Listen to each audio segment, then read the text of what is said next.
Hello everyone, welcome back to my channel.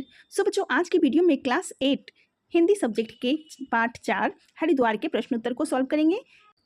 इस part के सभी प्रश्न उत्तर को बहुत ही आसान शब्दों में लिखा गया है, जो आपके एग्जाम के लिए काफ़ी हेल्पफुल होने वाला है।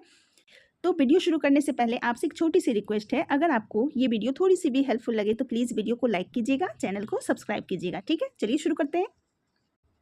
तो सबसे पहले है मेरी समझ से प्रश्न क, जहाँ पे कुछ प्रश्न दिए गए हैं, जो भी सही उत्तर है उसके आगे आपने तारा का चित्र बनाना है। ठीक है, प्रश्न 1 है, सज्जन ऐसे कि पत्थर मारने से फल देते हैं का क्या अर्थ है?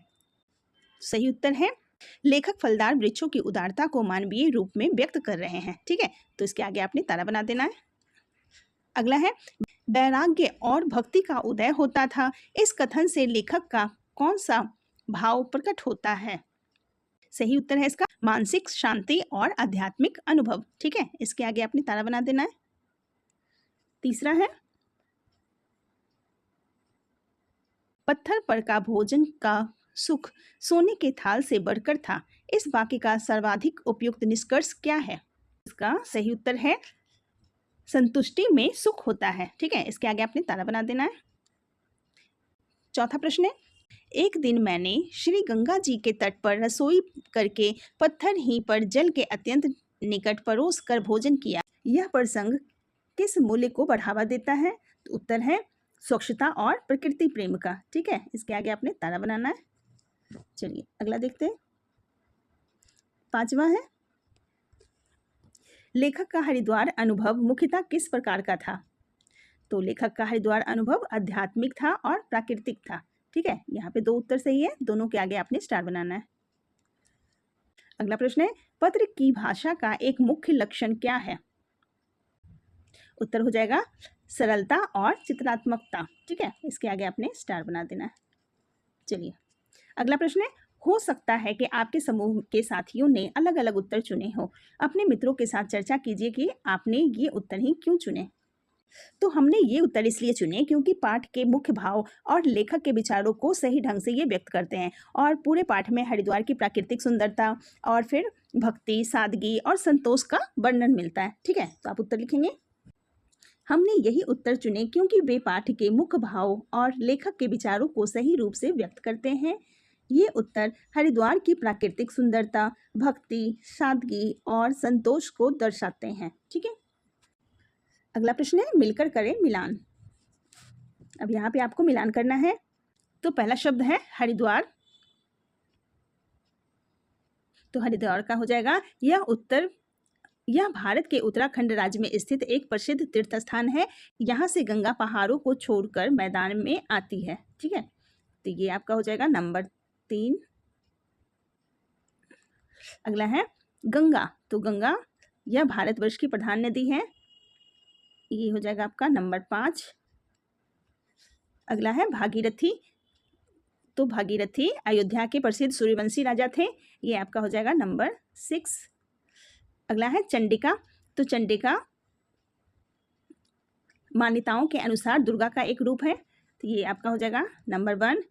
अगला है भागवत, तो भागवत का हो जाएगा यह 18 पुराणों में से सर्वप्रसिद्ध एक पुराण है। ठीक है, तो ये हो जाएगा आपका नंबर 2।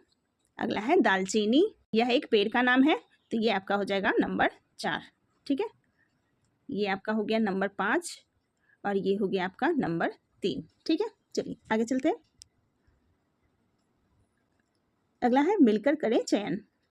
पाठ से चुनकर कुछ वाक्य नीचे दिए गए हैं, प्रत्येक वाक्य के सामने दो दो निष्कर्ष बताए गए हैं, एक सही और एक भ्रामक, मतलब कि एक सही है और एक भ्रमित करने वाला है। ठीक है, और उनमें से जो उपयुक्त है उसको आपने चुनना है। ठीक है,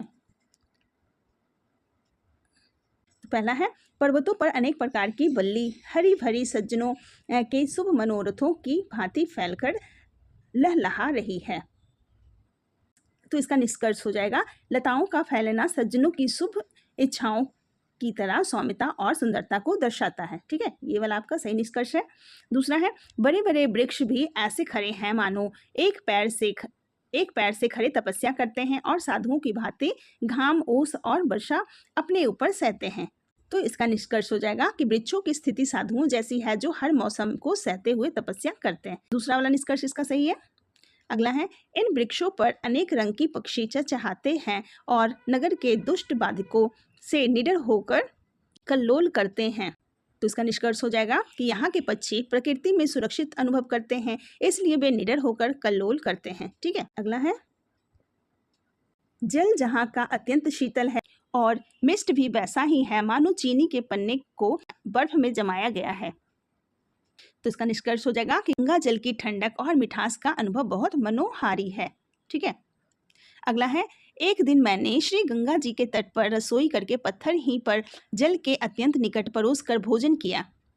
तो इसका सही निष्कर्ष हो जाएगा, लेखक ने गंगा के समीप बैठकर भोजन किया जिससे उनकी प्रकृति से निकटता झलकती है। ठीक है। अगला है, निश्चय है कि आप इस पत्र को स्थान दान दीजिएगा। तो इसका सही निष्कर्ष हो जाएगा, लेखक चाहता है कि पत्र को महत्व देकर प्रकाशित किया जाए।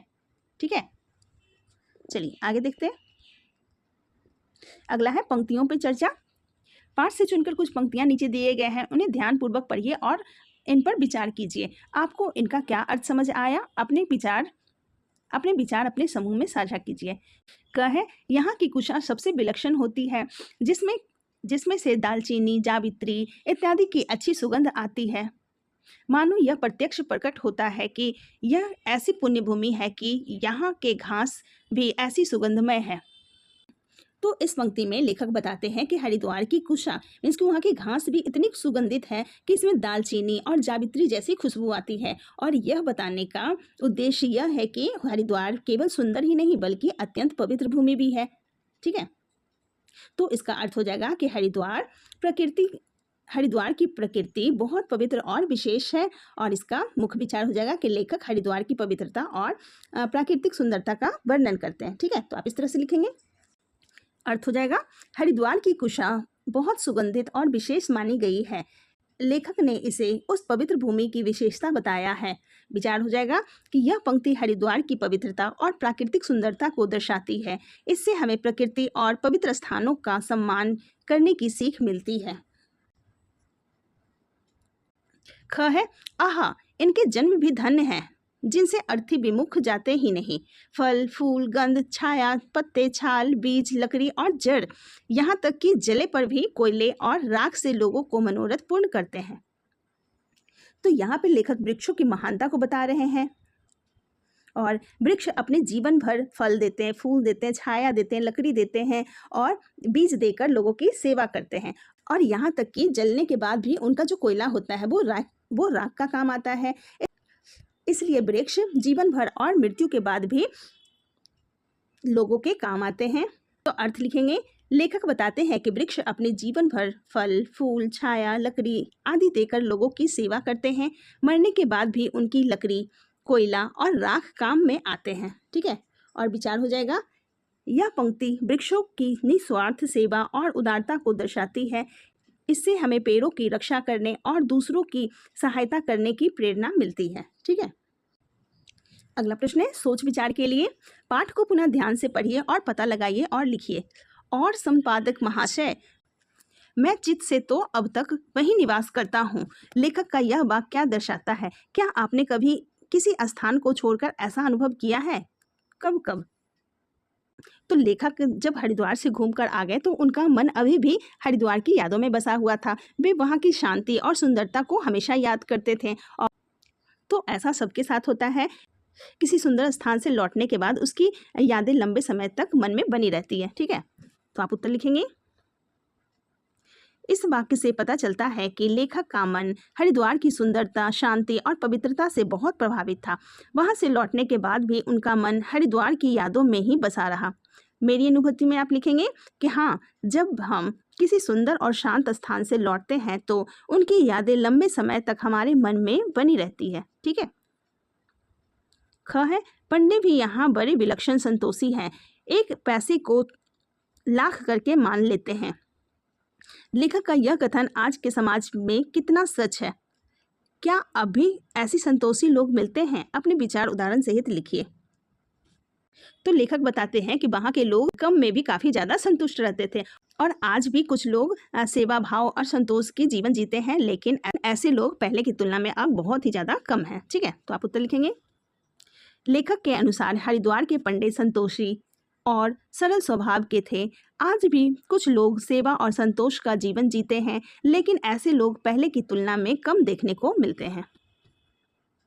ग है, मैं दीवान कृपा राम के घर के ऊपर के बंगले पर टिका था। यह स्थान भी उस क्षेत्र में टिकने योग्य ही है। आपके विचार से लेखक ने उस स्थान को टिकने योग्य क्यों कहा है? उस स्थान में कौन कौन सी विशेषताएं होगी जो उसे टिकने योग्य बताती होगी?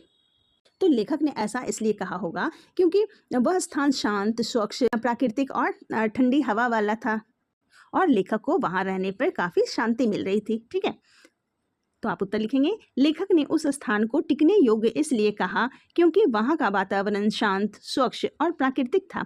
चारों ओर से ठंडी हवा आती थी जिससे मन और शरीर दोनों को आराम मिलता था। अगला प्रश्न है, फल फूल, गंध, छाया, पत्ते, छाल, बीज, लकड़ी और जड़, यहाँ तक कि जले पर भी कोयले पर राख से लोगों का मनोरथ पूर्ण करते हैं। इस वाक्य के माध्यम से आपको वृक्षों के महत्व के बारे में कौन कौन सी बातें सूझ रही है?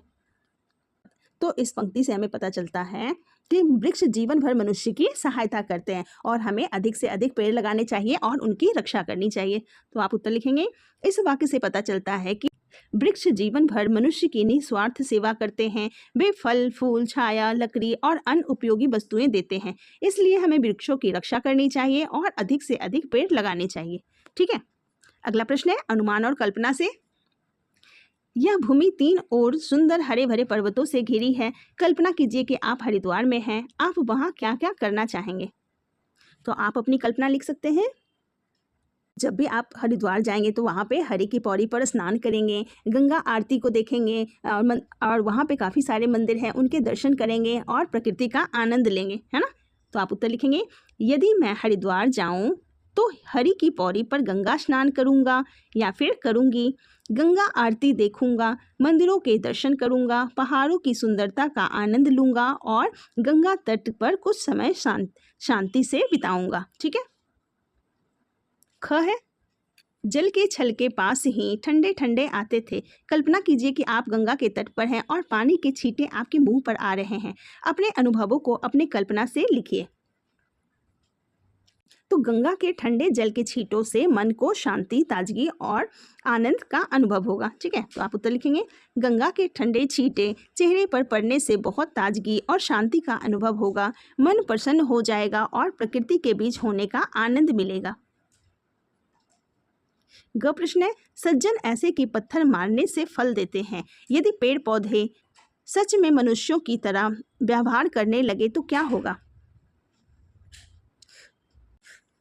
तो अगर पेड़ पौधे मनुष्यों की तरह व्यवहार करने लगेंगे तो वे हमें पेड़ लगाने, पर्यावरण बचाने और प्रकृति की रक्षा करने का संदेश देंगे।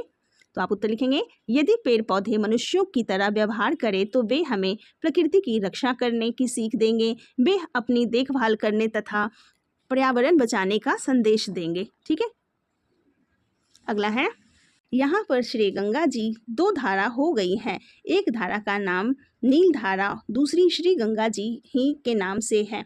इस पाठ में गंगा शब्द के साथ श्री और जी लगाया गया है। आपके अनुसार उन्होंने ऐसा क्यों किया होगा? तो क्योंकि गंगा को पवित्र और पूजनीय माना जाता है, इसलिए सम्मान दिखाने के लिए श्री और जी लगाया गया है। ठीक है, तो आप उत्तर लिखेंगे, श्री और जी सम्मान और श्रद्धा के सूचक शब्द हैं। लेखक ने गंगा को पवित्र और पूजनीय मानकर आदर प्रकट किया है। अगला प्रश्न है, कल्पना कीजिए कि आप हरिद्वार एक श्रवण बाधित या दृष्टि बाधित व्यक्ति के साथ गए हैं। उनकी यात्रा को अच्छा बनाने के लिए कुछ सुझाव दीजिए। तो अगर आप किसी दिव्यांग व्यक्ति के साथ यात्रा करेंगे तो आप क्या करेंगे? तो आप उन्हें सुरक्षित यात्रा करवाएंगे, हर स्थान का अच्छे से वर्णन करेंगे, गंगा तथा प्रकृति का अनुभव कराने में उनकी सहायता करेंगे। ठीक है, तो आप उत्तर लिखेंगे, मैं उन्हें सुरक्षित रूप से यात्रा कराऊंगा, स्थानों का वर्णन करूंगा, गंगा जल का स्पर्श कराऊंगा, मंदिरों और प्रकृति का अनुभव करने में उनकी सहायता करूंगा ताकि वे भी यात्रा का पूरा आनंद ले सके। ठीक है, अगला प्रश्न है, लिखे संवाद। क है, मेरे संग कल्लू जी मित्र भी परमानंदी थे।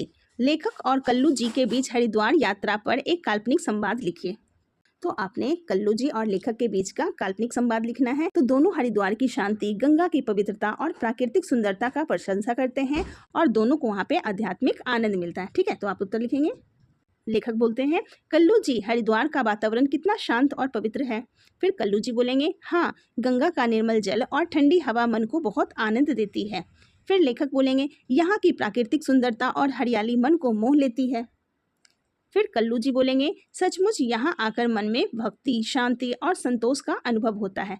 फिर लेखक बोलेंगे, यह यात्रा जीवन भर याद रहेगी। ठीक है, अगला है, यह भूमि 3 ओर सुंदर हरे भरे पर्वतों से घिरी है। लेखक और प्रकृति के बीच एक कल्पनात्मक संवाद तैयार कीजिए जैसे पर्वत बोल रहे हों।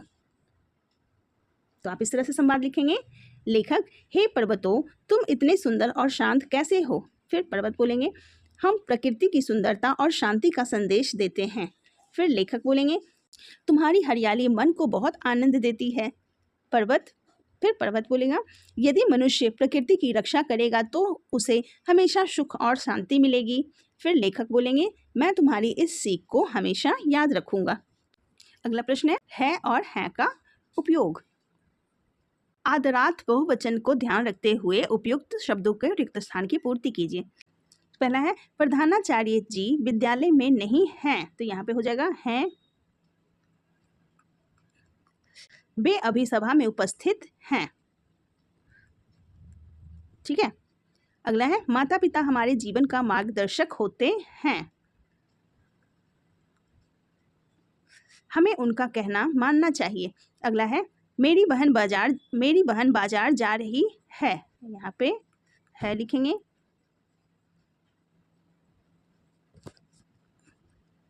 वहां से किताबें ले आएगी। अगला है, बाहर फेरी वाला यहाँ लिखेंगे खड़ा है, उसे बुला लाओ। अगला है, डाकिया जी आए हैं, उन्हें बुला लाओ। अगला है, आप तो बहुत दिन बाद आए हैं। ठीक है, जहां पे भी आदर सूचक शब्द का इस्तेमाल होता है वहां पे हम बिंदी लगाते हैं। अगला है, डॉक्टर साहब बहुत विद्वान हैं, यहाँ है लिखेंगे। यहाँ हो जाएगा, उनसे परामर्श लेना चाहिए। अगला है, आपके माता पिता कहाँ हैं, बिंदी डालेंगे। क्या मैं उनसे मिल सकता हूँ। ठीक है, अगला है, ये हमारे हिंदी के अध्यापक हैं, हम उनसे बहुत कुछ सीखते हैं। ठीक है, इस तरह से आप इसको भरेंगे। अगला है, भावों की पहचान। नीचे कुछ पंक्तियां दी गई है, सोचिए कि इनमें कौन सा भाव प्रकट हो रहा है। ठीक है, पंक्ति है, उस समय के पत्थर पर का भोजन का सुख सोने के थाल के भोजन से कहीं बढ़कर था। तो यहाँ पे संतोष का भाव प्रकट हो रहा है, आप लिखेंगे संतोष। अगला है, चित्त में बारंबार ज्ञान, वैराग्य और भक्ति का उदय होता था। तो यहाँ पे भक्ति और वैराग्य का पता चल रहा है, यहाँ लिखेंगे भक्ति और वैराग्य। अगला है, पंडित भी यहाँ बड़े विलक्षण संतोषी हैं। तो यहाँ पे संतोष का भाव उत्पन्न हो रहा है, यहाँ संतोष लिखेंगे।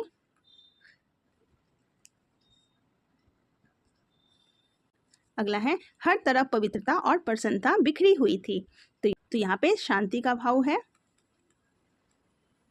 शांति और पवित्रता का। ठीक है,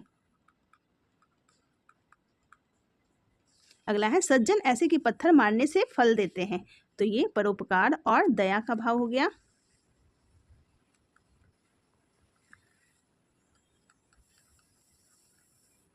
और दया। ठीक है, अगला है, काल की पहचान। नीचे दी गई पाठ की इन पंक्तियों को पढ़कर बताइए कि इनमें क्रिया कौन से काल को प्रदर्शित कर रही है। भूतकाल, वर्तमान काल, भविष्यकाल। पहला है, निश्चय है कि आप इस पत्र को स्थान दान दीजिएगा। तो ये भविष्य की बात की जा रही है। तो यहाँ हो जाएगा भविष्यकाल।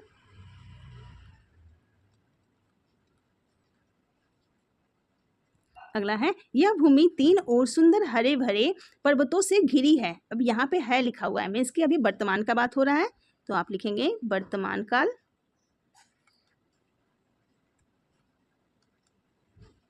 अगला है, वृक्ष ऐसे हैं कि पत्थर मारने से फल देते हैं। अब यहाँ पे भी है तो ये भी हो जाएगा वर्तमान काल। अगला है, चित्त में बारंबार ज्ञान, वैराग्य और भक्ति का उदय होता था। अब यहाँ पे था है, मीन्स कि ये काम हो चुका है, तो इसलिए ये हो जाएगा भूतकाल। अगला है, मैं दीवान कृपा राम के घर के ऊपर के बंगले पर टिका था। फिर से यहाँ पे था आया, मीन्स कि ये भी काम हो चुका है, तो ये भी हो जाएगा भूतकाल। ठीक है। ख है, अब इन वाक्यों के काल को अन्य कालों में बदलकर लिखिए और नए वाक्य बनाइए। तो आप इस तरह से नए वाक्य बनाएंगे। पहला है, निश्चय है कि आप इस पत्र को स्थान देंगे। काल बदल के लिखेंगे, निश्चय है कि आप इस पत्र को स्थान देते हैं। दूसरा है, यह भूमि 3 ओर सुंदर पर्वतों से घिरी है। तो काल बदलेंगे, यह भूमि 3 ओर सुंदर पर्वतों से घिरी थी। अगला है, वृक्ष पत्थर मारने से फल देते हैं। तो काल बदल के हो जाएगा, वृक्ष पत्थर मारने से फल देंगे। चौथा है, चित्त में ज्ञान और भक्ति का उदय होता था। काल परिवर्तन हो जाएगा, चित्त में ज्ञान और भक्ति का उदय होता है। पांचवा है, मैं दीवान कृपा राम के बंगले पर टिका था। काल बदल कर हो जाएगा, मैं दीवान कृपा राम के बंगले पर टिकूंगा। ठीक है। ओके स्टूडेंट्स, तो ये थे आपके संपूर्ण पाठ के प्रश्न उत्तर। आई होप ये आपके लिए काफ़ी यूजफुल रहा होगा। मिलते हैं फिर नेक्स्ट वीडियो में। Thank you so much.